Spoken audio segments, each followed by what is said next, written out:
Pakistani legendary actor Umar शरीफ इन दिनों शदीद अलील हैं। पिछले दिनों उनकी जानिब से कुछ अपील सामने आई थी कि उन्होंने हुकूमत पाकिस्तान से मदद तलब की है अमरीका में इलाज कराने की गर्ज से। इस वक्त उनके मालिज डॉक्टर तारिक शहाब हमारे साथ मौजूद हैं अमरीका में। डॉक्टर साहब, आपको खुशामदीद कहते हैं और आपसे कुछ मालूमात इस सिलसिले में चाहेंगे। सबसे पहले तो आप हमें बता सकते हैं कि आप उनके हमेशा से मालिज रहे हैं या आपने ये केस अब टेकअप किया है? Thank you, Nida, for giving me the opportunity and thank you to Voice of America.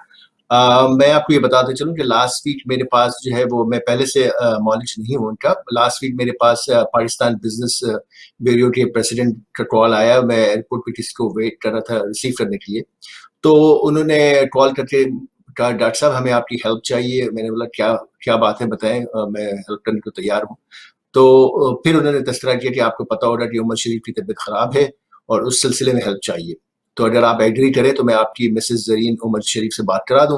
तो उसी वक्त उन्होंने उनको कॉन्फ्रेंस कॉल पे लिया और फिर मिसेस जरीन ने बताया कि भाई यहाँ पे उमर जो है वो आगा खान हॉस्पिटल में एडमिटेड है कराची में, और डॉक्टरों ने कहा है कि उनका जो है ब्लड लीक हो रहा है और 14 दिन दिए हैं और यहाँ पे उसका कोई ट्रीटमेंट नहीं है, उनको अमेरिका जाना पड़ेगा ट्रीटमेंट के लिए, तो आप क्या हमारी हेल्प कर सकते हैं? तो फिर उन्होंने वो जो है रिपोर्ट भेजी। तो रिपोर्ट भेजने से मुझे पता चला कि वो वेल्व जो है वो ब्लड लीक नहीं हो रहा। इसलिए ब्लड अगर लीक होता है तो फिर तो इंसान कुछ घंटे भी बर्दाश्त नहीं कर सकता, उसको स्टॉप करना पड़ता है फौरन।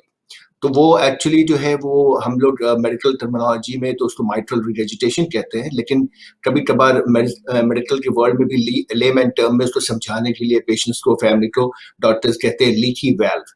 तो वो लीक तो बाहर नहीं करता, लेकिन वो वेल्व जो है जो अपर और लोअर चैम्बर के दरमियान होता है, जिसको माइट्रल वेल्व कहते हैं, वो माइट्रल वेल्व जब पूरी तरह से बंद नहीं हो पाता तो ब्लड फॉरवर्ड जाने के बजाय बैकवर्ड जो है वो लंग्स में जाता है और लंग्स में फिर पानी भर जाता है, आदमी को शॉर्टनेस ऑफ ब्रेथ हो जाती है।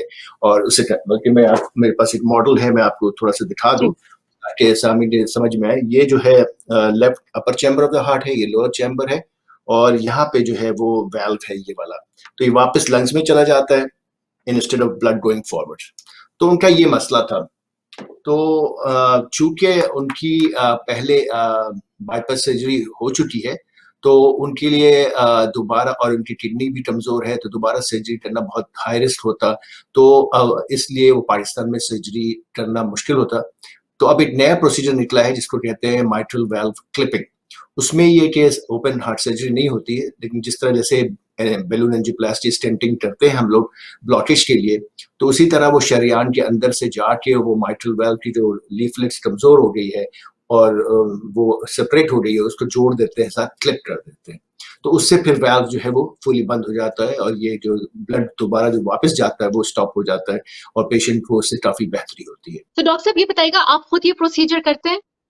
जी, ये प्रोसीजर जो है वो पूरी एक टीम होती है, इसलिए मैंने गवर्नमेंट ऑफ पाकिस्तान को भी कहा और मेरी प्राइम मिनिस्टर के ऑफिस से भी बात हुई। उनकी कॉल आई कि ऐसा कौन सा प्रोसीजर है जो कि यहाँ पे नहीं हो सकता है और जिसके लिए इनको अमेरिका जाना पड़ेगा। तो मैंने उन्हें समझाया कि भाई ये पूरी टीम होती है, अगर मैं खुद अकेले कर रहा होता तो मैं पाकिस्तान आ जाता।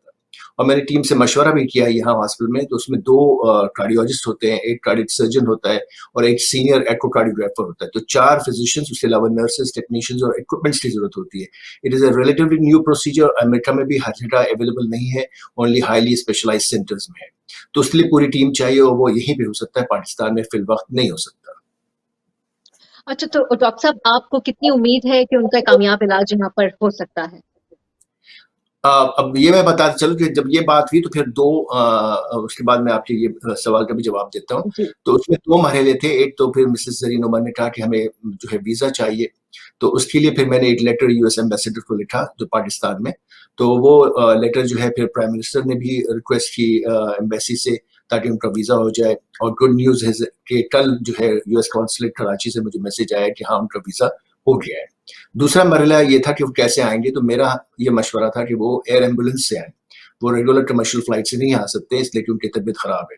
तो air ambulance obviously is expensive and costly, तो उसकी अरेंजमेंट्स के लिए जो है फिर कोशिशें हुई।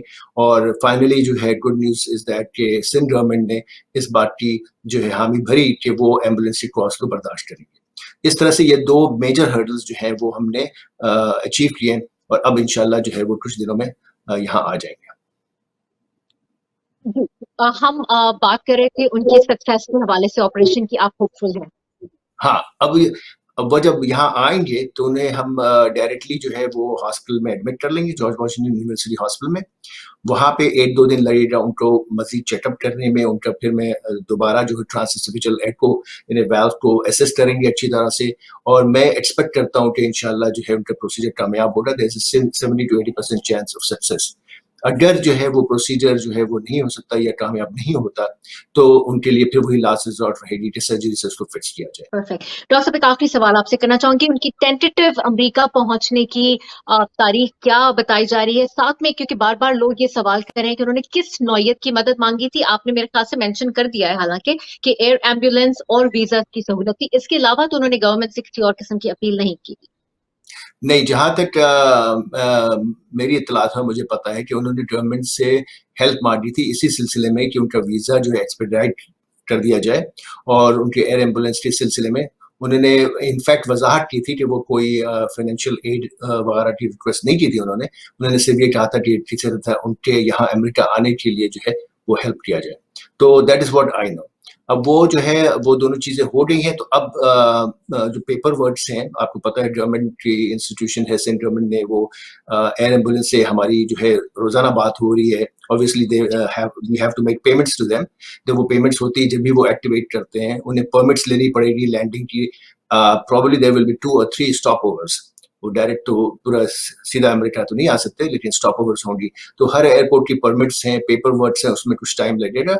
और चूंकि अब ये वीकेंड आ गया है, सैटरडे संडे, तो things will obviously be a little slow. तो मुझे लगता है कि 2-3 दिन लग जाएंगे इस पेपर वर्क में, बट वी एक्सपेक्ट कि he will be here bye early और मिड नेक्स्ट वीक। बहुत बहुत शुक्रिया डॉक्टर तारिक शहाब हमें मालूमात फराहम करने के लिए। Thank you.